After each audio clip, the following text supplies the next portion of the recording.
بسم اللہ الرحمن الرحیم۔ السلام علیکم۔ رڈار نیوز میں خوش آمدید۔ میں ہوں آپ کا ہوسٹ قاسم۔ امید ہے آپ سب خیریت کے ساتھ ہوں گے۔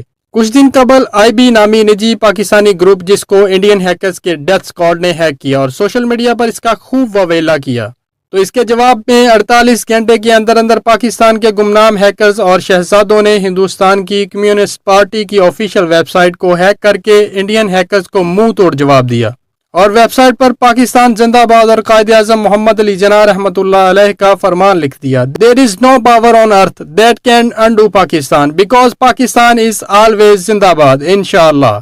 یاد رہے انڈین ویب سائٹ میں پارٹی ورکرز کا تمام ڈیٹا جس میں پرسنل انفارمیشن بھی شامل ہے۔ اگر آئندہ انڈین ہیکرز ڈیتھ اسکواڈ نے محب وطن پاکستانیوں کے کسی گروپ یا ویب سائٹ کو ہیک کرنے کی کوشش کی تو انڈین ہیکرز کو 24 گھنٹے میں منہ توڑ جواب دیا جائے گا، جس میں بھاری نقصان بھی شامل ہوگا انشاءاللہ۔ جبکہ مستقبل میں ہندوستان کے نجی اور سرکاری گروپس اور ویب سائٹ پر یہ حملے جاری رہیں گے انشاءاللہ۔ پاکستان زندہ باد، افواج پاکستان پائندہ باد۔ Thanks for watching radar news.